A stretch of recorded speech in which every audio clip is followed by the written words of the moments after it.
আজ আমি শিং মাছ দিয়ে জালি কুমড়া রান্না করব। খুব স্বাদ হয় এভাবে শিং মাছ দিয়ে জালি কুমড়া রান্না করলে। হ্যালো এভরিওয়ান, কেমন আছেন সবাই? আশা করি ভালো আছেন। আপনাদের দোয়ায় আমিও ভালো আছি আলহামদুলিল্লাহ। তো আমি রান্না করতে চলে আসলাম। তো আমি একটা প্যান বসিয়ে দিয়ে তেল দিয়ে আমি মাছগুলো ভেজে নিচ্ছি। আমি শিং মাছগুলো ভালো করে পরিষ্কার করে ধুয়ে নিয়ে আমি সামান্য হলুদের গুঁড়া, মরিচের গুঁড়া, লবণ দিয়ে মেখে মাছগুলোকে ভেজে নিচ্ছি। তো মাছগুলো এক পাশ হয়ে গেছে, আমি উল্টে দিচ্ছি, দিয়ে আমি সব কটা মাছ এভাবে ভেজে নেব। তো এই পর্যন্ত আপনারা যারা ভিডিওটা দেখতেছেন প্লিজ একটা লাইক দিয়ে ভিডিওটা ফুল কন্টিনিউ করার অনুরোধ রইল। আপনাদের একটা লাইক আমার কাছে অনেক মূল্যবান। আপনাদের মতোই অনেক বন্ধুদের কাছে পৌঁছে দিতে সাহায্য করে, আর আমাকে নতুন আরেকটা ভিডিও বানাতে অনুপ্রেরণা যোগায়। তাই প্লিজ একটা লাইক দিয়ে আমার সাথে থাকার অনুরোধ রইল। আর দেখুন আমি কীভাবে রান্না করি জালি কুমড়া দিয়ে শিং মাছ। তো আমি বাকি মাছগুলোও আমি ভেজে নিচ্ছি। আমি বাকি সব মাছগুলো দিয়ে দিচ্ছি, দিয়ে আমি ভেজে নেব। তো মাছগুলো ভাজা হয়ে গেছে। এখন আমি মাছ ভাজা তেলে রান্নাটা করে নেব, আর তেল দিতে হবে না, এই তেলে রান্নাটা হয়ে যাবে। তো আমি এখানে পেঁয়াজ কুচি দিয়ে দিয়েছি, দিয়ে পেঁয়াজটাকে এখন ভেজে নেব। এখন আমি ঢাকনা দিয়ে ঢেকে পেঁয়াজটাকে ভেজে নেব, এতে করে তাড়াতাড়ি করে ভাজা হয়ে যাবে। তো পেঁয়াজটা ভাজা হয়ে গেছে। এখন এখানে আমি দিয়ে দেব আদা রসুন বাটা, দিয়ে একটু নেড়ে ছেড়ে দিয়ে দেব সামান্য একটু জিরা বাটা, দিয়ে এখন কাঁচা গন্ধ যাওয়া অবধি মশলাটাকে ভেজে নেব।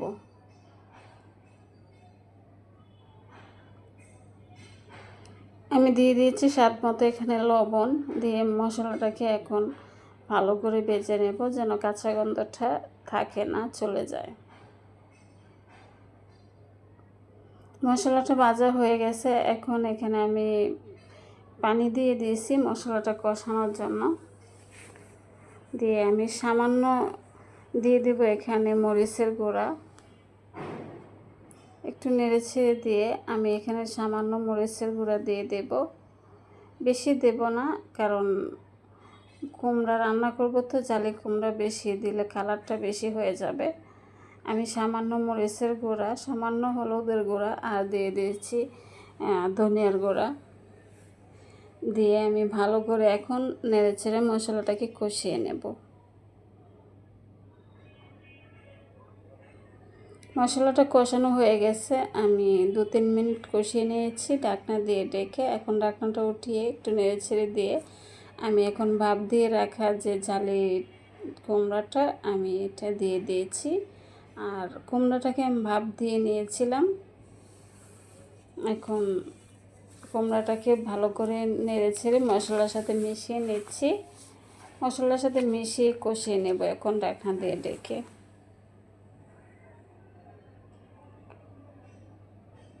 আমি ঢাকনা দিয়ে ডেকে 4-5 মিনিট কষিয়ে নিয়েছি। আর অফ ক্যামেরায় আমি আরেকবার নেড়ে ছেড়ে দিয়েছিলাম। এখন কষানোটা হয়ে গেছে, তেলটা ছেড়ে দিয়েছে দেখুন। এখন দিয়ে দেবো এখানে ঝোল। আমি পরিমাণ মতো ঝোল দিয়ে আমি 6-7 মিনিটের মতো রান্না করে নেব।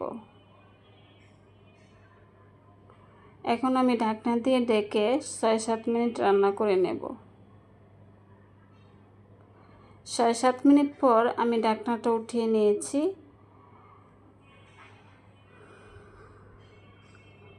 এখন একটু নেড়ে ছেড়ে দিয়ে আমি যে ভেজে রাখা মাছটা দিয়ে দেবো এখানে। আমি সব কয়টা মাছ ভেজে রাখা দিয়ে দেবো এখানে, দিয়ে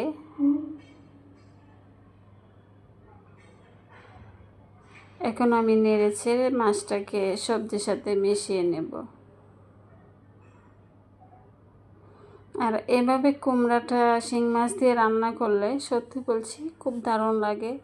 জালি কুমড়া, পেঁপে, লাউ এগুলি দিয়ে শিং মাছ দিয়ে রান্না করলে সত্যি খুব স্বাদ লাগে খেতে।